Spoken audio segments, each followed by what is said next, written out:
Uma chuva fina caía sobre a pequena cidade de Mercer Crossing, acumulando-se no asfalto rachado e nos prédios de tijolos desgastados que ladeavam a rua principal. O ar carregava o leve aroma de grama molhada e memórias antigas, memórias das quais Noah Ali desejava poder fugir.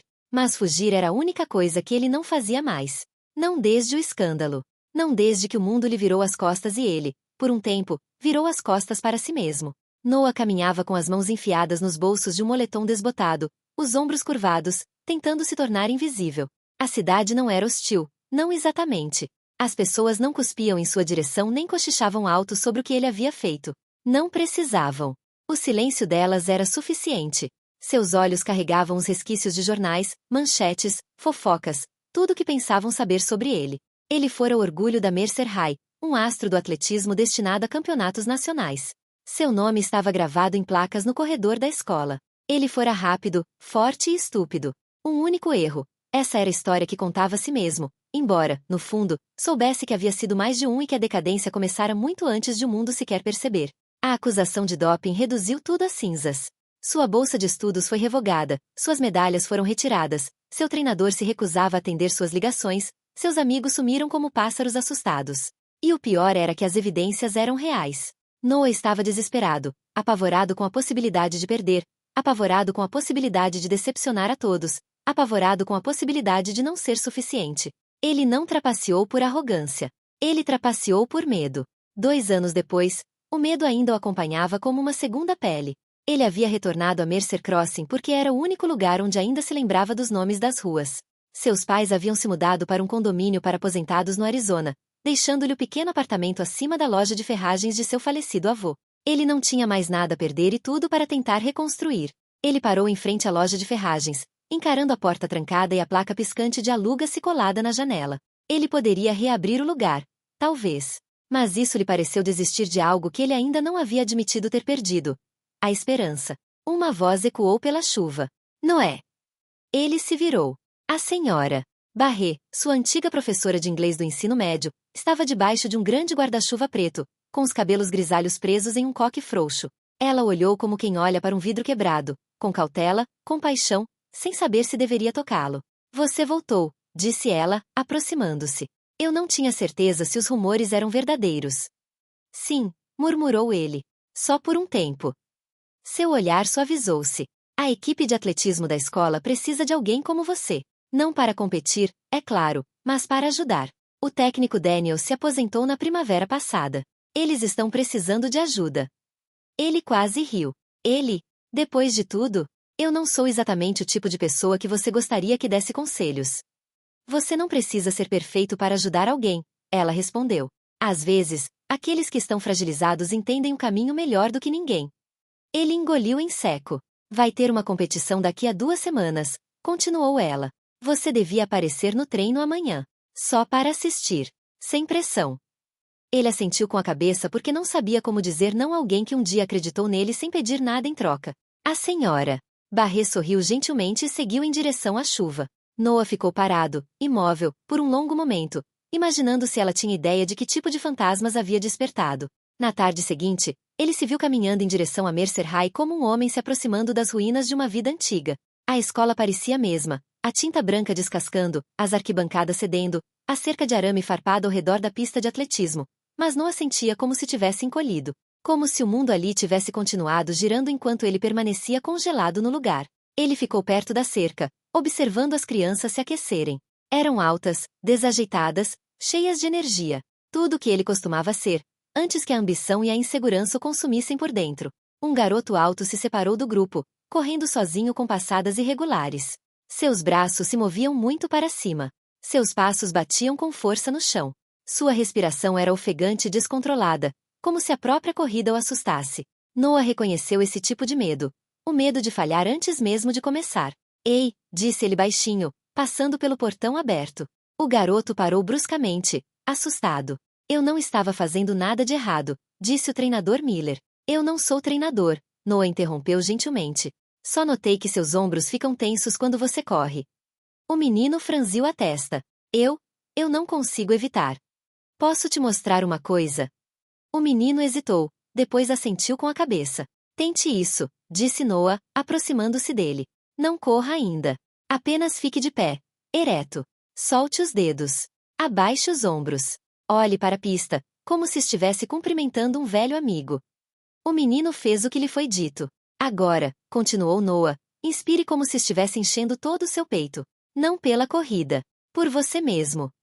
O menino respirou fundo, com a voz trêmula. Ótimo, disse Noah. Você sempre começa assim. Eles caminharam alguns passos. Noah mostrou-lhe como posicionar os pés, como inclinar-se ligeiramente para frente, como deixar o impulso guiar o movimento em vez de forçar cada ação. Tente correr agora, disse Noah. O garoto disparou. Ainda desajeitado, ainda cru, mas melhor. Mais solto, mais livre. Quando ele voltou, ofegante, seu sorriso era amplo e espontâneo. Aquilo foi diferente. Porque você confiou em si mesmo, disse Noah. O garoto observou, com a testa franzida. Você é Noah Ali, certo? Meu irmão sempre falava de você. Você era incrível. Noah sentiu uma pontada atrás das costelas. Vergonha e algo mais, algo que ele não sentia há muito tempo. Não mais, murmurou ele. Isso não é verdade, disse o menino baixinho. Você acabou de me ajudar. Não precisava. Antes que Noah pudesse responder, a nova treinadora, uma mulher robusta e exausta com um apito na mão, avançou furiosa. Você não pode simplesmente entrar na pista, ela disparou. Então seu tom suavizou quando a compreensão surgiu. Espere, você está. Estou indo embora, disse Noah rapidamente. Na verdade, ela interrompeu, você consideraria ajudar de verdade? Só pelas próximas 2 semanas, até a competição. O menino parecia esperançoso. O treinador parecia desesperado. E Noah? Noah sentiu algo dentro de si mudar, como se uma porta muito fechada tivesse se entreaberto. Vou pensar nisso, disse ele. Mas ele já sabia a resposta. Nos dias seguintes, Noah tornou-se uma presença discreta nos treinos. No início, os alunos o evitavam, cochichando, encarando. Mas logo perceberam que ele não estava ali para julgá-los ou pregar sobre disciplina. Ele corrigia pequenos detalhes, uma mão rígida demais, uma passada longa demais, uma respiração superficial. Ele os encorajava de maneiras que gostaria que alguém tivesse feito por ele quando estava se afogando sob a pressão. O menino, Evan, como Noah descobriu mais tarde, começou a melhorar rapidamente. Ainda desajeitado, mas determinado. Noah viu traços de si mesmo no garoto, a ânsia de provar algo, o medo de decepcionar a todos. Certa tarde, depois do treino, Evan ficou parado perto dos armários. Noah? Perguntou ele. Posso falar com você? Noah assentiu com a cabeça. Meu pai, ele acha que correr é uma bobagem, disse Evan baixinho. Ele diz que só quem não tem futuro perde tempo com esportes. Ele quer que eu pare depois da competição. Eu não quero. Então não faça isso, disse Noah. Ele vai ficar furioso. Evan, disse Noah gentilmente, você não pode viver sua vida tentando evitar a raiva de outra pessoa. Acredite em mim. Esse caminho leva à autodestruição. Evan olhou para baixo. Alguém te obrigou a fazer aquilo que te meteu em encrenca. Noah ficou paralisado. Não, disse ele finalmente. Fiz isso porque não acreditava que conseguiria vencer sem isso. Não confiava em mim mesmo. E não pedi ajuda quando deveria ter pedido. A voz de Evan estava baixa. Você está bem agora? Noah não sabia como responder. Estou tentando, disse ele. No encontro regional, as arquibancadas fervilhavam de animação. Noah evitara vir aqui desde a queda, mas agora estava na lateral da quadra, sentindo a familiar energia nervosa da competição. Evan aproximou-se dele, tremendo. Você está pronto? Perguntou Noah. Eu penso que sim. Você treinou muito. Isso basta. Aconteça o que acontecer hoje, isso não define você. Evan assentiu com a cabeça, respirando fundo da maneira que Noah lhe havia ensinado. Quando a corrida começou, Evan tropeçou no início, quase caindo. O coração de Noah apertou. Mas então Evan se recompôs, encontrou seu ritmo e seguiu em frente com uma determinação que fez algo dentro de Noah se fortalecer. Ele terminou em segundo lugar. Não em primeiro. Não ganhou uma medalha que mudaria sua vida. Mas quando Evan cruzou a linha de chegada, estava sorrindo, não porque tinha vencido, mas porque não tinha desistido. Ele correu direto para os braços de Noah. Obrigado, disse Evan, ofegante. Obrigado por tudo. Noah se sentiu sobrecarregado. Pela primeira vez em anos, ele não estava pensando no garoto que costumava ser ou no homem que não conseguiu se tornar. Ele estava pensando no menino à sua frente, sorrindo como a luz do sol rompendo as nuvens de tempestade. Mas o momento não durou muito. Horas depois, enquanto a equipe comemorava com pizza, O novo treinador chamou Noah para um canto. Sabe, disse ela baixinho, o conselho escolar viu você treinando hoje. Eles estão pensando em lhe oferecer um cargo de assistente em tempo parcial. Noah olhou fixamente para ela. Eu? Depois de tudo. Você conquistou mais perdão hoje do que imagina. Ele não sabia o que dizer. Naquela noite, enquanto caminhava para casa, com o ar fresco e límpido, Noah sentiu algo que não sentia há anos: leveza. Como se o peso que carregava finalmente tivesse se dissipado o suficiente para que ele pudesse respirar plenamente. Ao chegar em seu apartamento, ele viu alguém sentado nos degraus.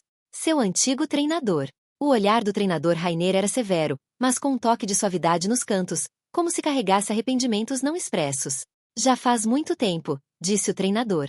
O que você está fazendo aqui? Perguntou Noah, com o coração acelerado. O pai do Evan é meu amigo. Ele me disse que você estava treinando ele. No começo, eu não acreditei. O treinador se levantou. Você parece mais velho. Você também, disse Noah em voz baixa. O treinador hesitou. Eu deveria ter verificado como você estava naquela época. Eu deveria ter feito mais. Você tentou, disse Noah. Eu simplesmente não ouvi. Um silêncio pairou entre eles. Você se dá bem com as crianças, disse o treinador finalmente. Melhor do que eu jamais fui. Noah não sabia como reagir. O treinador colocou a mão no ombro dele. Talvez esta seja sua segunda chance, Noah. Não a desperdice. Noah o observou partir, sentindo algo dentro de si se acalmar. Não curado, não consertado, mas não mais irreparavelmente quebrado. Na manhã seguinte, Noah caminhou até o colégio, com o nascer do sol pintando o céu de dourado. Ele não sabia o que o futuro lhe reservava. Não sabia se merecia redenção. Mas, pela primeira vez, estava disposto a tentar. E às vezes, ele percebia, isso era o suficiente.